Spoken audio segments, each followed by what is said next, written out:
19 শতিকাৰ সময় সেই সময়ত অসমৰ কেইজনমান নাট্যকৰ্মী লগতে এজন বিশেষ ব্যক্তি মিলি কিনে সিনেমা বনায় সিনেমাখনৰ প্ৰি প্ৰডাকচনৰ কাম শেষ হ'ল কিন্তু যেতিয়া সিনেমাখনৰ পোষ্ট প্ৰডাকচন অৰ্থাৎ এডিটিংৰ কাম আৰম্ভ হ'ল তেতিয়া তেওঁলোকে দেখিলে যে সিনেমাখনৰ শেষ ভাগৰ প্ৰায় আধা অংশতে শব্দ নাই অৰ্থাৎ ভয়েস ৰেকৰ্ড হোৱা নাই গতিকে ইয়াৰ পিছত সেই বিশেষ ব্যক্তিজনে তাকে দেখি লাহোৰত এটা ডাবিং ষ্টুডিও ভাড়াত ললে আৰু ভাড়াত লৈ কিনে তেখেতে এক দিনৰ ভিতৰতে সিনেমাখনত থকা মুঠ 30-40 জনমান ক্যাৰেক্টাৰ লগতে সিনেমাখনৰ 6000 ফুট দৈৰ্ঘ্য একেদিনতে ডাবিং কৰি শেষ কৰে আৰু সিনেমাখনৰ সম্পাদনৰ কাম সম্পূৰ্ণ কৰে আৰু এনেকৈয়ে তেখেতে সৃষ্টি কৰে অসমৰ প্ৰথমখন সিনেমা জয়মতী লগতে ভাৰতৰ প্ৰথমখন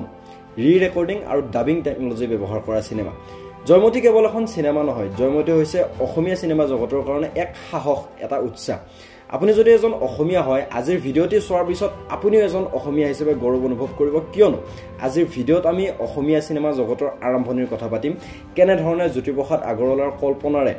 জয়মতী নিৰ্মাণ হ'ল জয়মতীৰ আৰত এনেকুৱা বহুতো ইন্টাৰেষ্টিং কাহিনী আছে আজিৰ ভিডিঅ'ত আমি এই সকলোবোৰ কাহিনীৰ লগতে বিভিন্ন ঘাত প্ৰতিঘাত সংঘাতৰ কথা আলোচনা কৰিছো এই ভিডিঅ'টি আপুনি শেষলৈকে চাওক নমস্কাৰ মই হৃদয় আৰু আপোনাক স্বাগতম জনাইছো আমাৰ অন্য এটা ভিডিঅ'লৈ ইতিমধ্যে মই কোৱা এই বিশেষ ব্যক্তিজনেই হৈছে অসমৰ প্ৰথমজন ছবি নিৰ্মাতা জ্যোতিপ্ৰসাদ আগৰৱালা 1903 চনৰ 17 জুন তাৰিখে অসমৰ শোণিতপুৰ জিলাত জ্যোতিপ্ৰসাদ আগৰৱালাৰ জন্ম হয়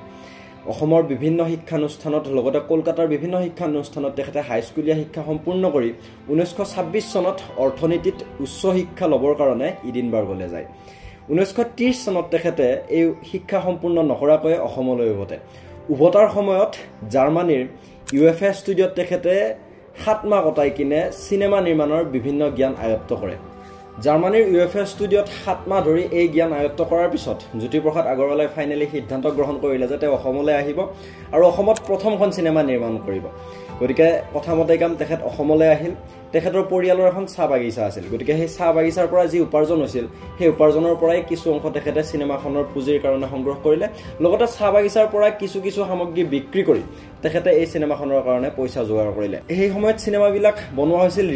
ৰিলৰ যোগেদি গতিকে ৰিলবিলাক সংৰক্ষণ কৰিবৰ কাৰণে বৰফৰ প্ৰয়োজন হৈছিল গতিকে কলকাতাৰ পৰা বৰফ ইম্পৰ্ট কৰি জ্যোতিপ্ৰসাদে অসমলৈ আনে কিন্তু অসমৰ জাহাজঘাট পোৱালৈকে সেই বৰফ গলি কিনে পানী হৈ যায় গতিকে এনেকুৱা ধৰণৰ বিভিন্ন সমস্যা আহিছিল কিন্তু সেই সমস্যাক নেওচি হলেও তেখেতে সেই বৰফ ইম্পৰ্ট কৰিলে লগতে পাকিস্তানৰ লাহোৰৰ পৰা তেখেতে টেকনিচিয়ান হায়াৰ কৰিলে এনেকুৱা ধৰণে তেখেতে বিভিন্ন ধৰণে সিনেমাখনৰ কাৰণে প্ৰস্তুতি চলালে যদিও এটা বিশেষ সমস্যা আহি পৰিল সেই সময়ত ভাৰতত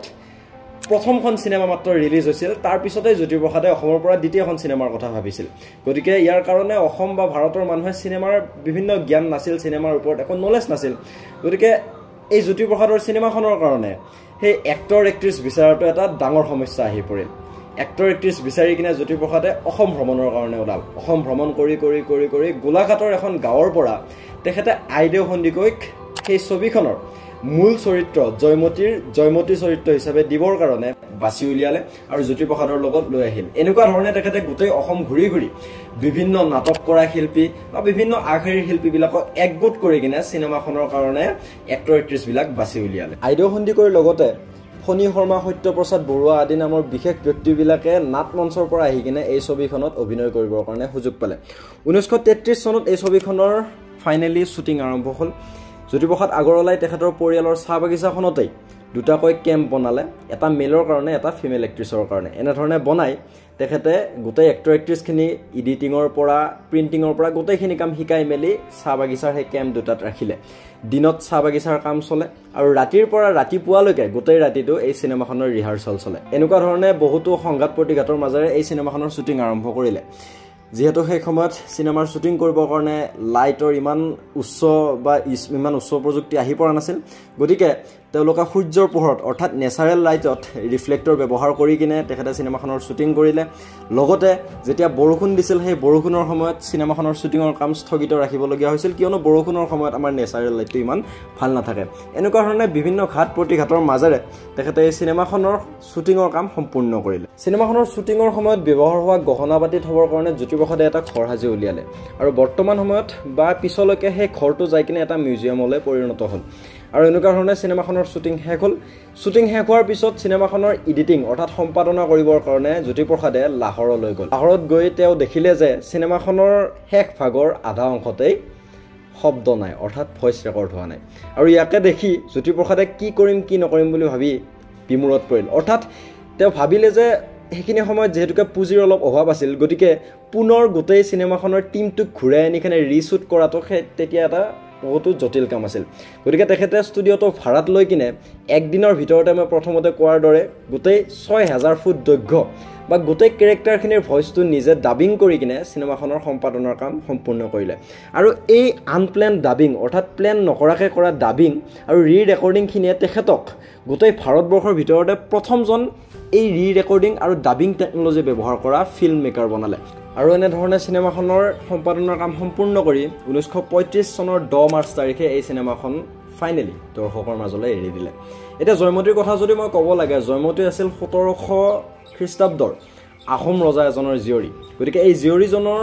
জীৱনক লৈয়ে লক্ষ্মীনাথ বেজবৰুৱাই এখন নাটক লিখিছিল গতিকে সেই নাটকৰ কাহিনীটোক লৈয়ে জ্যোতিপ্ৰসাদ আগৰৱালাই এই চিনেমাখনৰ পৰিকল্পনা কৰি কিনে এই চিনেমাখন ফাইনেলি নিৰ্মাণ কৰিলে আৰু এটা ইণ্টাৰেষ্টিং ফেক্ট এইটো যে ভাৰতৰ ভিতৰত প্ৰথমখন চিনেমা আছিল সেই সময়ত বনোৱা এখন চিনেমা আৰু দ্বিতীয়খন চিনেমাই আমাৰ অসমৰ পৰা যোৱা এই জয়মতী নামৰ চিনেমাখন গতিকে আজিও আমাৰ মাজত জয়মতী জীয়াই আছে দ্বিতীয় বিশ্বযুদ্ধৰ পিছত জয়মতী চিনেমাখন প্ৰায় হেৰাই যাব ধৰিছিল কিন্তু 1970 চনত যেতিয়া জ্যোতিপ্ৰসাদৰ এজন ভায়েকে তেখেতৰ গেৰেজ চাফা কৰি আছিল সেই গেৰেজ চাফা কৰি থকাৰ সময়ত সেই চিনেমাখনৰ কেইটামান ৰিল পালে আৰু সেই ৰিল কেইটাক লৈয়ে তেখেতে